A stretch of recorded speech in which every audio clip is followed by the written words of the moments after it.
విశ్రాంతి భవనము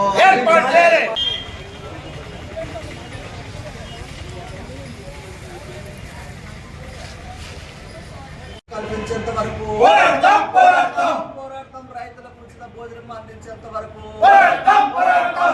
market yard లో రైతులకు మౌలిక వసతులు కల్పించాలి, రైతులు తెచ్చిన సరుకు భద్రత కల్పించాలి, వ్యవసాయ మార్కెట్ సెక్రటరీ బయటకు వెంటనే కల్పించాలి, రైతులు తెచ్చిన సరుకు మద్దతు ధరను వెంటనే కల్పించాలి.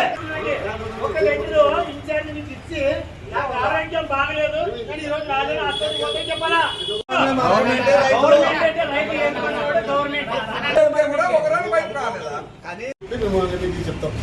మేడం దేని పైన పోయిందని చెప్పండి.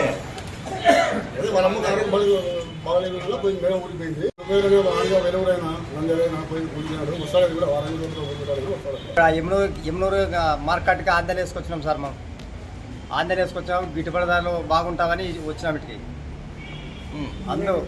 అందువలన ఇది మాకు ఆదోని చాలా ఇబ్బంది ఉండదని ఇటుకు వేసుకొచ్చినాం సార్. ఆ పండుగకి చాలా ఇబ్బంది ఉన్నది. నియోజకవర్గం శ్రీబెరగల మండలము ఈ ఎమ్మిగనూరు వ్యవసాయ మార్కెట్కి వేరుశెనగకాయలు వేసుకొచ్చాము. ఎకరకు వచ్చేసి 50-60 ఖర్చు అవుతుంది.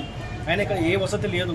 రైతుకు వచ్చేసి ఒక అన్నము లేదు, భవనం లేదు, ఒక మంచినీళ్ళ వాటర్ లేదు. అట్టే వచ్చేసి రైతుకి ఈడ విశ్రాంతి భవనం లేదు.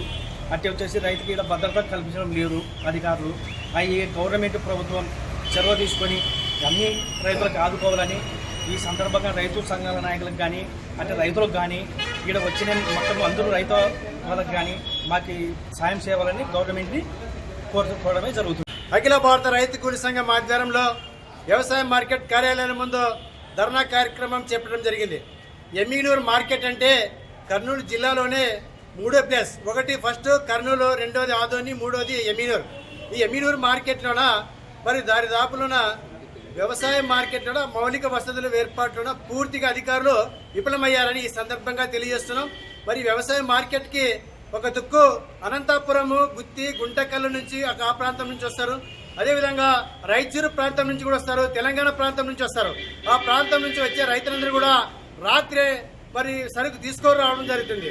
ఆ సరుకు తీసుకొచ్చినాక తర్వాత వాళ్ళకి దింపడానికి మనుషులు లేకున్నప్పుడు వాళ్ళు విశ్రాంతి తీసుకోవడానికి మరి విశ్రాంతి భవనం ఏర్పాటు చేయడం అధికారులు కూడా పూర్తిగా విఫలమయ్యారని ఈ సందర్భంగా తెలియజేస్తున్నాం. అదేవిధంగా రైతులు తెచ్చిన సరుకు భద్రత లేదు.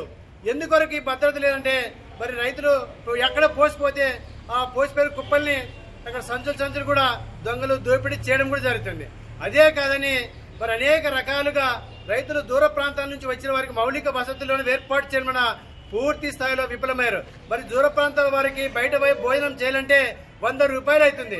ఇంతకుముందు వ్యవసాయ మార్కెట్లోనే 5 రూపాయల భోజనము ఏర్పాటు చేయడం జరిగింది. అది ఏర్పాటు చేయడంలోనే మరి అధికారులు చాలా రోజుల నుంచి మరి దీన్ని ఎందుకు మర్చిపోయారో కానీ మరి ఇప్పటికైనా కానీ అధికారులు వెంటనే మరి వ్యవసాయ మార్కెట్లో 5 రూపాయలకే దూర ప్రాంతాల నుంచి వచ్చిన రైతులకు ఖచ్చితంగా 5 రూపాయలకి భోజనం ఏర్పాటు చేసే అంతవరకు మేము అఖిల భారత రైతు కూలి సంఘంగా డిమాండ్ చేస్తున్నాం. లెట్రిన్ అయితేనేమి, బాత్రూమ్ అయితేనేమి, దాంతోపాటు త్రాగునీరు మరి ఏం చెప్పినా సరికిడిసి పెట్టి రైతులు బయట పోయి నీళ్లు తాగాల. అలాంటివి లేకుండా 2-3 చోట్ల త్రాగునీరు కూడా కల్పించాలని మనం అఖిల భారత రైతు కూలి సంఘంగా డిమాండ్ చేస్తున్నాం. నా పేరు సత్యాన్, అఖిల భారత రైతు కూలి సంఘం జిల్లా కార్యదర్శి.